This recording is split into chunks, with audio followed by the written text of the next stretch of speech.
You're listening to the Zen Cop Podcast.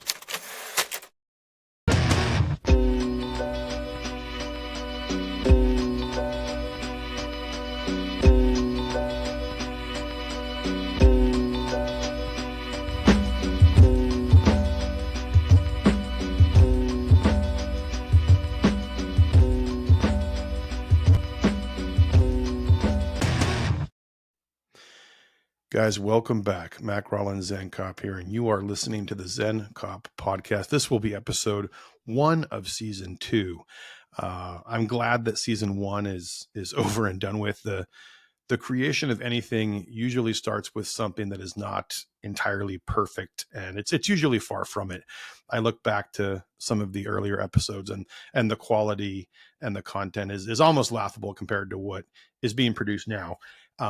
But just like anything, you have to start somewhere. So if you've been listening since the beginning, thank you so much.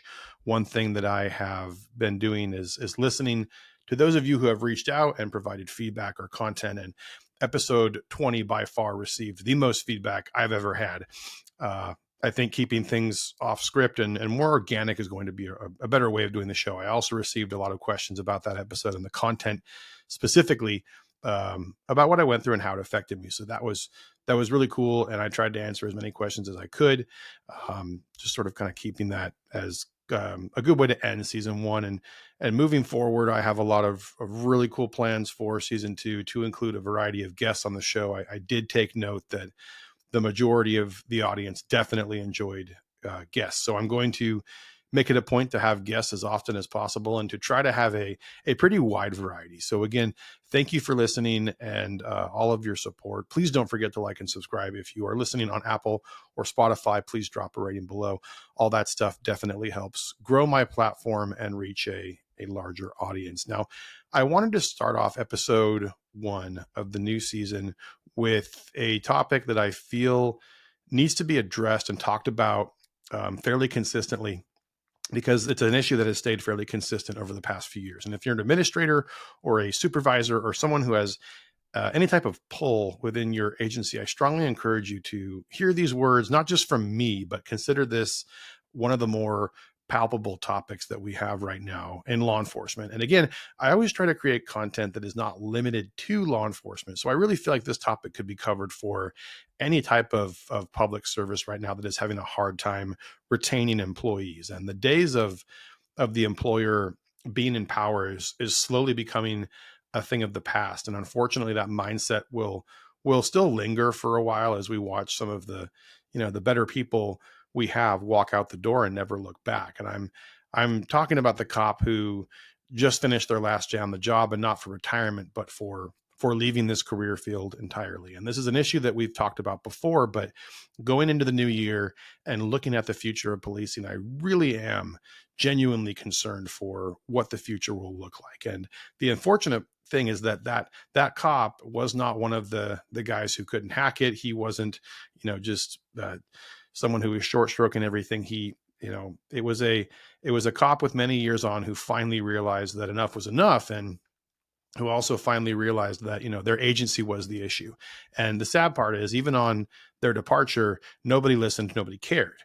And despite that cop making up his mind a long time ago, mentally and internally, it would have been nice to hear some of that concern, or even, cause for conversation as their departure became a known reality within that agency. So some may ask if I'm speaking directly about a certain individual or employee, and my answer is no. While I do know a lot of them personally who have walked away, I'm speaking about many individuals and employees who I've had the pleasure of meeting in person over the years, and also just across the nation from different agencies. The issue of cops leaving abruptly, though, isn't some anomaly that is occurring out of nowhere and for no reason. It's been an ongoing issue building up for several years, specifically since 2020, and cops are finally making the choice to address the issues that we are facing, and they're doing so by looking elsewhere, whether it's changing agencies or leaving this career field entirely. if these issues are not addressed, or more importantly, those issues are not heard by those who need to hear them, then the employee is essentially forced to remain in a toxic environment or break the cycle. And I've talked about cycle breakers before. They're kind of a rarity in law enforcement, but they're becoming a lot more consistent, and they've been becoming increasingly more active over the last few years. And I consider myself to be a cycle breaker as well, but a cycle breaker who is trying to break the cycle within rather than leaving the environment and choosing to stay. And that's for one of two reasons. One, I'm lucky to have the agency I do, even though it's not perfect. But two, I'm also not been done being a cop yet. So hence all the things that I'm doing and saying here now. There are also cycle breakers who fully acknowledge that they can no longer remain in a toxic environment, and they ultimately choose to leave. Now, the strange part is the control that the agency thinks they have, which for most agencies these days, you don't have control anymore. The famous words of, we're better off without you couldn't be more wrong. We don't have that power as a career field anymore. We need them more than they need us. And that is slowly becoming more apparent as law enforcement agencies nationwide are seeing an overall decrease in employee performance and an increase in a variety of topics ranging from, use of force to overall, police activity. One of the things that I don't think we really take into consideration, or even take seriously for that matter, are the repercussions of hiring people that are sort of subpar the requirements that we would have preferred they have entering this career field. And what I mean by that is that we are having a very hard time getting the cream of the crop. The cream of the crop has moved on. They're going to do something else, or they're simply just no longer interested in becoming a cop. Now, everyone across the nation is fighting for bodies, and the applicants that are being hired and the applicants that are being sworn in as cops, those are the ones who traditionally would have been passed over because there was someone better. So we are simply lowering our standards, and it's definitely going to change a lot of things for our future. Now, when you lower standards and you start bringing on people who really shouldn't be cops to begin with, you open the door for a wide variety of issues, but more importantly, a wide variety of issues that will affect the public. You bring on inadequate cops, you're going to bring on basically dangerous behavior that could affect everyone. It could affect the criminals. It could affect the general public. It can affect society overall. And then you will have that built into a system that already has a variety of flaws and a huge margin of risk already on the table. And we're just introducing more risk as time goes on. And the administration is going to assume that, if and when that good employee leaves, that they will be honest about why they were leaving. And nothing could be further from the truth. We have to consider what the employee was thinking and the leap of faith that they're taking by leaving, especially if you're a 10, 15, 20-year cop on the job, and the unknown abyss that comes with stepping out that door for the very last time. I would imagine that they're probably pretty scared. And after personally talking to the people who have done it, that was without question the scariest part of leaving, was actually choosing to sign the paperwork and go. And yeah, a lot of them did their homework, and they had a lot of information that they absorbed, and it took them a long time to really build up the confidence to do so. But their concerns for the immediate future were absolutely valid. What if the new gig didn't work out? What if the grass was greener and now I'm, deep in the weeds thinking, did I make a mistake? At the end of the day, though, this is not a social dynamic or relationship, even though it feels like it, and it actually is to some degree. It's at the bottom of, or at the end of the day, it's a means for us to make money and eventually retire. And my point with that is that all cops will have some type of contingency plan in their pocket for every situation. So why on earth would they ever badmouth the agency or even be candid and honest when they leave, knowing that that same administration may watch them come crawling back someday? And believe me, I've seen it happen more than a few times with my own eyes. I've seen people leave, venture elsewhere, and pretty much realize it wasn't as great as they thought it would be. Ultimately, they choose to come back and sort of kiss that ring, begging for their job back. And in a strange way, it was almost as if the administration liked that power and they enjoyed seeing them come back. Now, knowing what we know now, that feeling of entitlement is out the window. Most employees who are leaving are doing so and realizing it was the best choice they ever made, especially as we get farther and farther away from the year 2020. And we are seeing far less return, if any. And a lot of cops were finally able to pull back the curtain and see the wizard. And to their disappointment, it was not what they were hoping for. They saw the harsh and the ugly truth, and they saw that they were not valued at all. They saw politics that overclouded a variety of issues. And ultimately, many cops were left with a very bitter taste in their mouths and a full understanding that they were never truly valued, but just simply appreciated based on a need. And even if we had some major regime changes and management overhaul, the boots on the ground are still going to remember how they were treated for the better part of 6 months in 2020, and even further, how they were treated in the years following.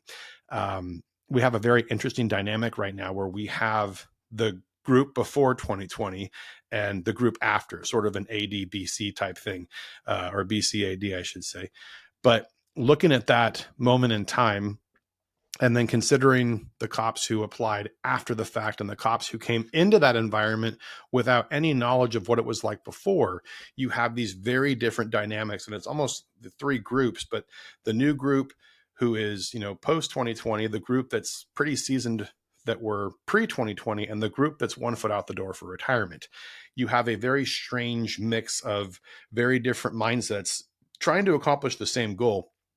But in some scenarios, the opinions on how that goal should be accomplished are going to vary, and by very large margins. Now, we saw a lot of new Senate and Assembly bills that would be passed, and these bills didn't do anything to make anything better. They only appeased the masses who were screaming for social justice, and it pretty much made it harder for cops to avoid another horrible situation like what we saw in 2020.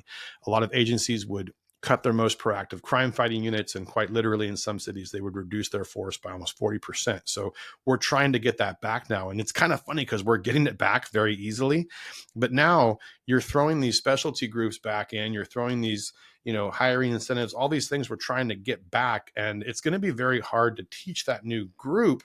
If you had your pick your poison for whatever specialty unit, you're going to have a very strange variety of the guys from before COVID and the guys from after. And the new generation has a very strange and sort of, I would say, unfamiliar outlook on what this job really is. Because after 2020, it was almost like law enforcement became reactive, much like a firefighter. There's something that happens, the call goes out and we go. Proactivity is a very foreign concept to these new cops. And it's funny because we're watching that behavior start to enter even the academies, entering FTO programs. We're starting to see the word de-escalation become a overly broad brush that is now training cops to some degree, in some agencies, not all, to essentially have no police presence and embolden the criminal element and just basically make us almost like an observe and report type deal, basically a security guard. So all that being said, how do we take this big mess and try to find someone who will want to do this job and for the right reasons? And my question that I pose to the leadership of law enforcement today is, what have you done or what are you doing to ensure that your employees feel as if they are appreciated within your agency? And even further, what are you going to do to keep them there? Now, sometimes we confuse the word valued with appreciated, and I've talked about this before in a previous episode, but they're both complementary and they should be viewed as such. But being valued would imply that the employer considers you to be beneficial to the agency. While we can all agree that being valued is important, being appreciated recognizes the employee's full worth to the agency, right? As opposed to just the benefits that they will provide. So looking at those characteristics side by side, would you rather your employee recognize your benefits to the agency or your total worth to the agency? One certainly sounds more long-term, career building, stable, and overall genuine compared to the other, if you ask me. Now, at the end of the day, despite anything that I say or do, we can all agree that if you have tried and nothing is changing, maybe it is time to go somewhere else.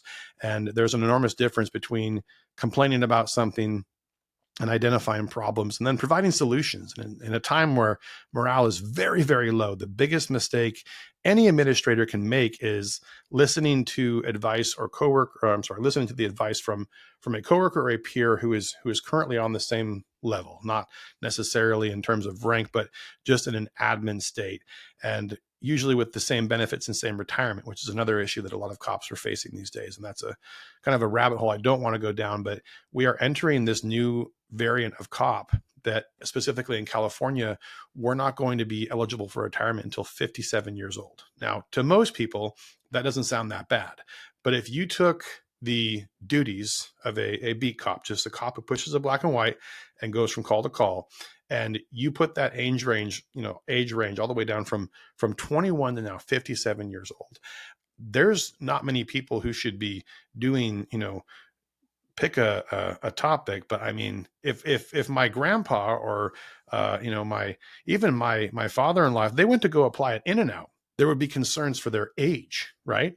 And so we're expecting these cops to be almost 60 years old and doing the same thing that the average 20-something-year-old would do.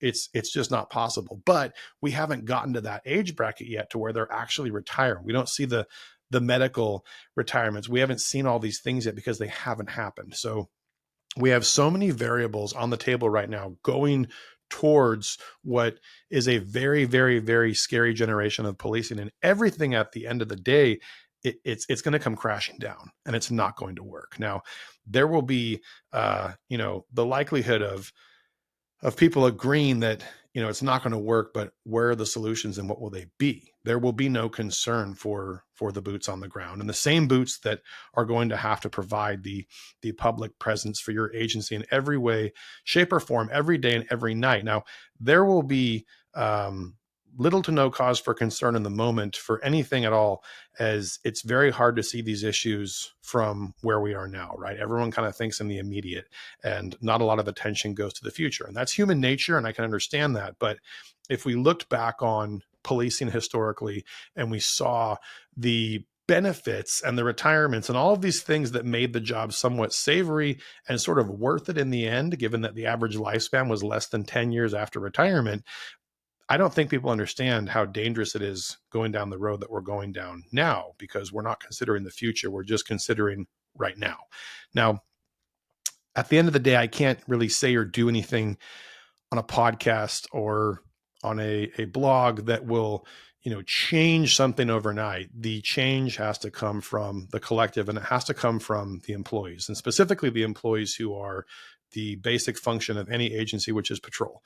I always reference patrol as being the wheels of the agency that is a moving vehicle. Without them, we can go nowhere. We can have a nice engine, we can have all this cool stuff on the interior, but if the wheels aren't working, we're not going anywhere. So if there are problems within your agency and you have good employees who are being proactive in the hunt for remedies to improve morale, and more importantly, they're willing to help implement those remedies, you should probably listen to them. And I promise you, when the time comes and nothing has moved and nothing has changed and the proverbial car is still sitting in the parking lot, they will be the first to leave and go somewhere else where they are truly appreciated and valued as an employee. Now, the leftovers you'll be stuck with as an agency consist of, usually the negative Nancy's who refuse to leave, and the newer generation that we're going to have a very hard time working with in the future. Now, those who will be, the human question marks after they barely pass training and, they wander in the parking lot with enough liability strapped to their belt to mimic that of an atom bomb, in a sentence, the cops who have never been or should have never been cops to begin with, that's the new cream of the crop. And that's who we're sending out in the parking lot to jump into a patrol car and go fight crime. So it's going to be a very scary couple of years, but right now it's a very pivotal couple of years because we have the ability to hopefully either introduce change or introduce a new or otherwise innovative way to get business done. And I encourage people, if you're listening, if you are someone who has that power within your agency, or you have the influence within your agency, power doesn't always come from rank, guys. So consider the fact that you can offer something to your agency, even if you don't have stripes on your shoulder or anything on your collar. You can make a change, and you can help influence change within your agency. It just takes motivation and consistency. And believe me, you might have to talk about something 1, 2, 3, 4, 5 times before it gets to the right ear, or before it's heard when it's relevant. A lot of the things that I brought up to my agency, they're heard, but they may not be at the top of the list, but we know it's coming. So if you get some feedback and they say, thanks, but not right now, save it and don't scrap it. Don't throw it away. Reintroduce it in 6 months to a year, reintroduce it in 2 years, reintroduce it when you feel it's appropriate and it will make a difference. Because I tell you guys right now, for me personally, I've been a cop. This will be my 14th year, and I've learned so much in the past, probably 4 or 5, especially post 2020, about the nuts and bolts and how most administrations actually work. And at the end of the day, it's a job, and the show must go on. But it's up to us and everyone else in between to share good ideas or to bring ideas to the table, because as soon as you get up into the higher ranks, there's a lot of responsibility. A lot of guys sort of joke and talk shit about brass and how there's really nothing going on, but it's a whole new level of chaos. And no matter where you are or what you're doing, as soon as you get to that next level, you'll recognize the chaos and go, wow, I was totally wrong. So I always try to tell people to look at it from the perspective of the other person. And if you feel like you're not getting anywhere, move on or hit the pause button. Like I said, put it aside and silo it for a little while and then reintroduce it. So I wanted to keep episode 1 on that topic, just because I know that there's a lot of people right now that are struggling, and I'm one of them. I know there's hundreds of thousands, if not more than that, of cops across the nation right now who are just saying, what are we going to do? And what are the next few years going to look like? Do I even want to do this job anymore?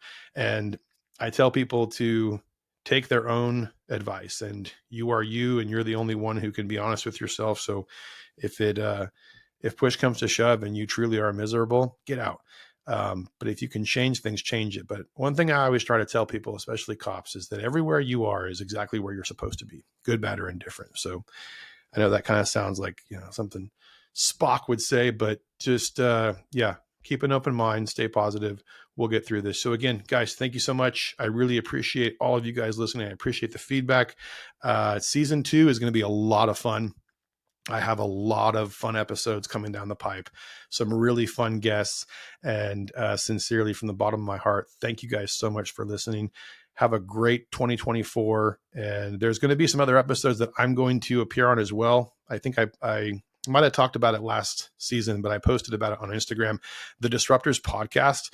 I had a great time talking with those guys. It was a lot of fun. Check out their Instagram at the Disruptors podcast. They're also on Spotify. I believe they're on YouTube now, but I'm not sure. But that episode was a blast. I'm definitely going to go back, and I'd like to have them on the show as well. So again, keep an eye out for newer episodes as they come. I'm going to try and do it weekly, but because of content and also because of the just maybe the length of the episodes and how they're probably going to be a lot longer, I might reduce them to 2 a month.